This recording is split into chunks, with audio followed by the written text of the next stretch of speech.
Hi കൂട്ടുകാരെ, എല്ലാവരും സുഖമായിരിക്കാമെന്ന് വിചാരിക്കുന്നു. ഇന്ന് ഞാൻ നല്ല പഴുത്ത നേന്ത്രപ്പഴം വെച്ചിട്ടുള്ള ഒരു അടിപൊളി ചായക്കടിയായിട്ടാണ് വന്നിരിക്കുന്നത്. എല്ലാവർക്കും ഇഷ്ടപ്പെടുന്നു എന്ന് വിചാരിക്കുന്നു. കണ്ടോ, 2 പഴം ഞാൻ എടുത്തിട്ടുണ്ട്. തൊലിയെല്ലാം കുറച്ച് കറുത്ത പഴമാണ് കേട്ടോ ഞാൻ എടുത്തിരിക്കുന്നത്. ഇത് നമുക്ക് ഒരു ബൗളിലേക്ക് ചെറിയ ചെറിയ കഷ്ണങ്ങളായിട്ട് അരിഞ്ഞിടാം കേട്ടോ.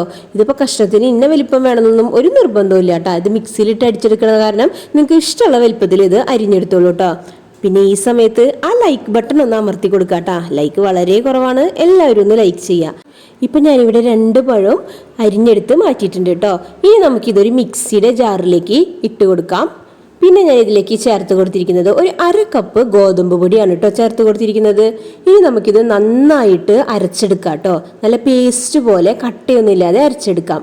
പിന്നെ ഞാൻ ഇതിലേക്ക് ചേർത്ത് കൊടുത്തിരിക്കുന്നത് ഒരു 1/4 ടീസ്പൂൺ ഏലക്കായ പൊടിച്ചതാണ് കേട്ടോ. പിന്നെ ബേക്കിംഗ് പൗഡർ ചേർത്ത് കൊടുത്തിട്ടുണ്ട്, അതൊരു 1/4 ടീസ്പൂണോളം ചേർത്ത് കൊടുത്തിട്ടുണ്ട് കേട്ടോ. പിന്നെ ഒരു 1/2 കപ്പ് ശർക്കര പൊടി ചേർത്ത് കൊടുത്തിട്ടുണ്ട്.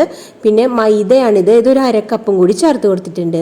ഇനി നമുക്കിത് നന്നായിട്ട് മിക്സ് ചെയ്തെടുക്കണം കേട്ടോ. ആദ്യം ഇളക്കുമ്പോൾ കുറച്ച് പ്രയാസം ഉണ്ടാവും, കുറച്ച് ബലം പോലെയൊക്കെ ഉണ്ടാവും. എന്നാലും ഇത് സ്പൂൺ വെച്ചിട്ട് നന്നായിട്ട് മിക്സ് ചെയ്തെടുക്കുക കേട്ടോ. പക്ഷെ ഇത് ഇത്തിരി കട്ടി കൂടുതലായിട്ടുണ്ട്. അപ്പം നമുക്കിതിലേക്ക് ഒരു 1/4 കപ്പോളം പാല് ചേർത്ത് കൊടുക്കുന്നുണ്ട് കേട്ടോ.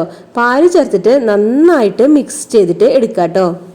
സ്പൂൺ വെച്ചിട്ട് തന്നെ മിക്സ് ചെയ്യാം കേട്ടോ. നല്ല ബലമുള്ള സ്പൂണാണെങ്കിൽ നന്നായിട്ട് ഇളക്കിയെടുക്കാനായിട്ട് പറ്റും. ഇപ്പം നമ്മുടെ ബാറ്ററി ഇവിടെ റെഡി ആയിട്ടുണ്ട്. ഇനിയിപ്പോൾ ഒരു പാൻ വെച്ചിട്ട് അതിലേക്ക് നല്ല വെളിച്ചെണ്ണ ഞാൻ ഒഴിച്ചു കൊടുത്തിട്ടുണ്ട് കേട്ടോ. വെളിച്ചെണ്ണ നന്നായിട്ട് ചൂടായി വരുമ്പോൾ ഇത് നമ്മുടെ കൈ കൊണ്ട് തന്നെ ചെറിയ ചെറിയ ബോൾ പോലെ എടുത്തിട്ട് ഇട്ട് കൊടുക്കുക കേട്ടോ.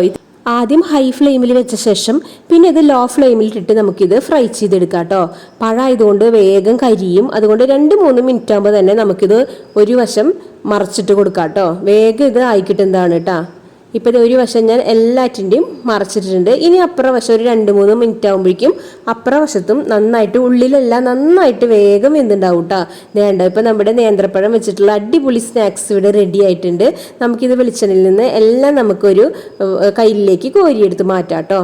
ഇപ്പോൾ ഇത് അടിപൊളി സ്നാക്കാണ് കേട്ടോ. ഇത് പിള്ളേരൊക്കെ സ്കൂൾ വിട്ട് വരുമ്പോഴും നമുക്കായാലും ചായക്കൊക്കെ കഴിക്കാനായിട്ട് അടിപൊളി സ്നാക്കാണ് കേട്ടോ. എല്ലാവരും ഇതൊന്ന് ട്രൈ ചെയ്ത് നോക്കുക.